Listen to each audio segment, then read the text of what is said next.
Sometimes you just really need it. You really need that part of you to be nurtured.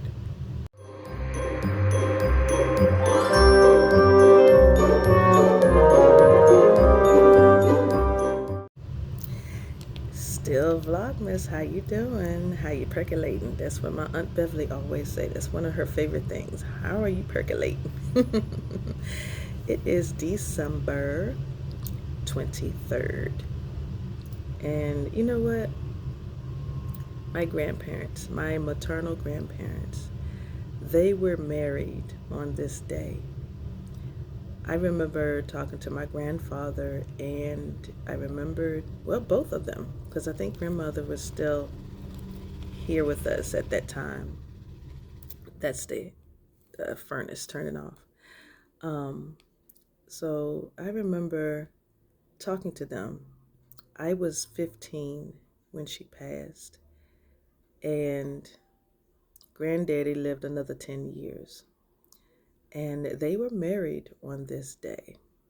I'm not exactly sure how long it would have been if they were still living today, how long they would be married. But yeah, it's a pretty awesome day. And it just dawned on me that it would be their anniversary. They were funny. They were very funny. What I remember about grandma, she was tall. She was she was like a brick. She was very solid, and her posture, oh my goodness, I don't think the military could have gotten any better, because that woman, her posture, oh my goodness, and it could not be broken. I remember that. I remember she was very nurturing, very, very nurturing. And I remember she used to have me on the piano bench with her to play piano. And she never would teach me the notes or anything. I would just follow her. She would have me to follow her. Whatever she did on the piano, I mimicked. That was a lot of fun. She was also a dancer. She was a ballroom dancer who loved to dance. She loved wearing different formal gowns and formal dresses. I saw more formal dresses. I just woke up, y'all, literally. um, I saw more formal dresses and costume jewelry that she had. And downstairs in the basement, there used to be this bureau. And I remember going to our grandparents, and we used to love, love, love on Sundays how the one black owned radio station, well, I don't know if it was black owned, but it was black operated. It was called WJJS. And every Sunday from 12 to 6 p.m., they would have the Oldie but Goodies. And we would go downstairs during that time and get into grandma's bureau with all of her costume jewelry. And whoever the group was singing at the time, because granddaddy had the hi-fi upstairs, he had some speakers rigged down to where we could listen to the music in the basement. And so it kind of echoed a little bit down there because there was no carpeting. It was all tile floor. And then the pipes to the water was down there. So sound would bounce off of it. And we would just be down there for a while, singing and dancing. And every time the music would change, we would change the jewelry out. And we would just have so much fun. I remember grandma would come downstairs and see us playing with her jewelry. She's like, don't y'all break my stuff. But she didn't stop us. She didn't. She didn't. Sometimes she would coach us a little bit on what to do. And she would show us different photos of her when she would be out singing, and um, show us the dances of the day, like the foxtrot and the Charleston. And she had these big old feet. Jesus, y'all. Grandma had some big old boats, I swear to God. I loved every inch of that woman, but she did. I remember she struggled to find shoes to fit her feet. And I remember as a teen, I remember watching her order some shoes because there was actually no store in town that carried her size. And I remember I was working.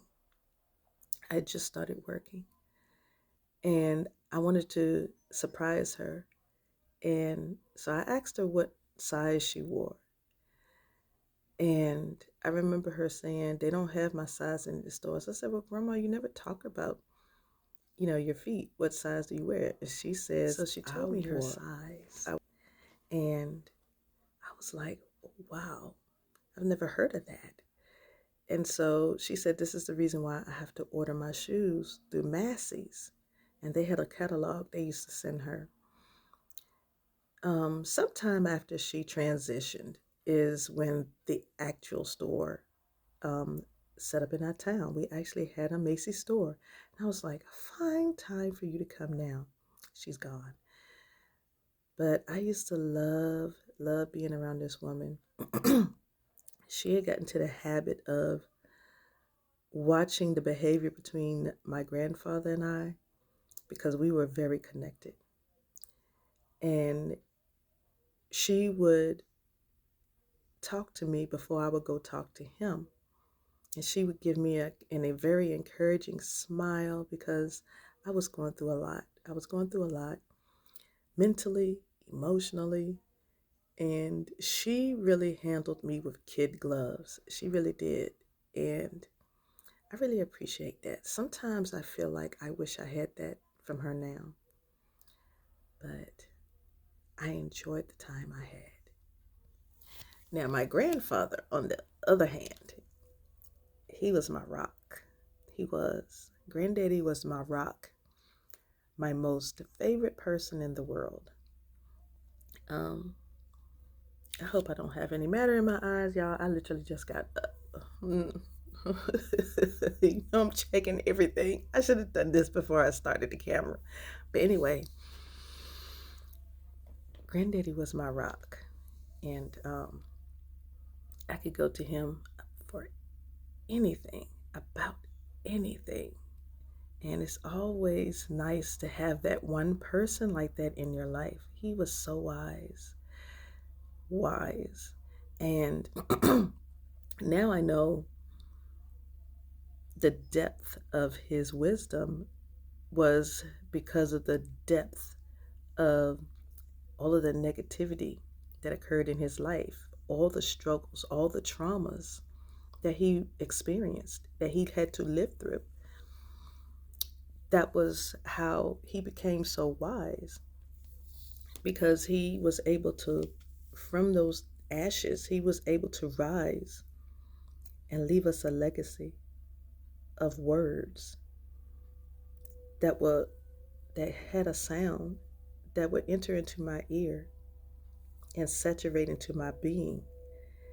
And a lot of those words still reside in me today. And I appreciate that. He didn't have any money to give me, but he had a lot of time, he had a lot of patience, and he had a lot of wisdom. And I couldn't have asked for a better Christmas present than to just delve into that memory a little bit. That was awesome.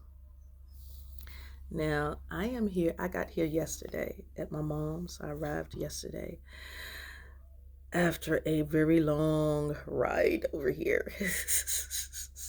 And we don't live that far from each other, but it was so long. We have all these last minute shoppers, and I don't do Christmas. I love being with my family. I don't really buy anything. I have a grandniece and a grandnephew, and I'll purchase something for them sometimes. Most of the time it's a book. My grandniece, she's 3, and she's gotten to the habit of, and that's how I created our relationship. Whenever she sees me, she knows a book is coming. And she likes for me to read to her because I want that for her, to always put your mind on something more constructive so you can be more productive. Not busy, but productive. There's a difference in being busy and productive. Busy, you're just doing a lot of things and you're not manifesting anything. Those things may be good and great, but if you're not having the outcome that you're expecting, you're just being busy. Productivity is when you're doing things, you're busy doing them, but there's a lot of manifestation that comes with it. And so I want that for my niece. That's a legacy I want to leave for her, is knowing the difference between being busy and being productive. Now, being here with Nana, that's my mother. Everybody calls her Nana. Ever since we left Daddy, I was 7, and our Christmases looked a lot different because Daddy, he loved a live tree. He was not having any fake trees. They all had to be live. So I remember the scent of that pine tree. I remember, oh my gosh, the pine and the cedar that was mixed in, because we had a cedar bush in our yard, and sometimes Mama would go out and mix some of those branches within it. And he did not like white lights. They had to be colored. If the tree was in his house, he had to have colored lights. He loved color. I remember that. And he didn't care about any of the other particulars of the tree. For him, they had to be live and they had to have colored lights. Whatever other decorations, he didn't mind. But I come to realize, and through a conversation that we had, I'm like, why do you love live trees so much? He said, because it reminds me of my family. It reminds me of my family. And he said, the different colors on the tree from the lights reminds me of how different we all are and how different God made us and how that made all of us beautiful when you put all of us together, just like those lights on the tree, on a live tree. He said all of those lights are connected to one source. They are all attached to that tree. And I said, okay, Daddy, I got you. I got you. That was a spiritual talk. And he wasn't just saying it just because that's something that he liked. My father was, oh my gosh, he was one of the best Bible teachers. And he used a lot of nature to help me understand. That I understood well. Now, my mother, Nana, I got here and she was happy to see me because during the holidays, I choose to, even though I don't live far, I choose to pack up and spend a few days during the holidays with her. That means a lot to her. And it means a lot to me. Y'all excuse me, my voice is still asleep. And she has this big old king-size bed. So guess what? I jump in. The furnace is starting back up, y'all. So if you hear extra noise, that's what it is. I jump in.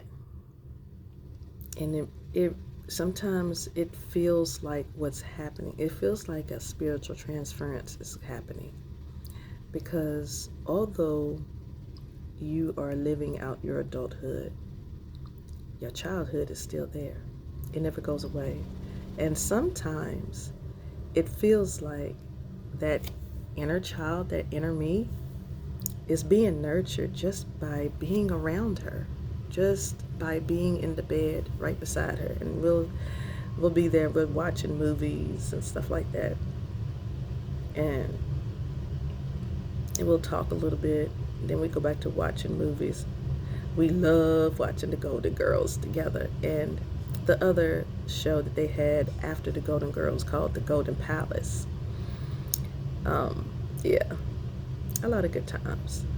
And sometimes you just need that little nurturing. Sometimes you just really need it. You really need that part of you to be nurtured. So I just want to end by saying happy anniversary, Grandma and Granddaddy. I know you're in heaven, but happy anniversary.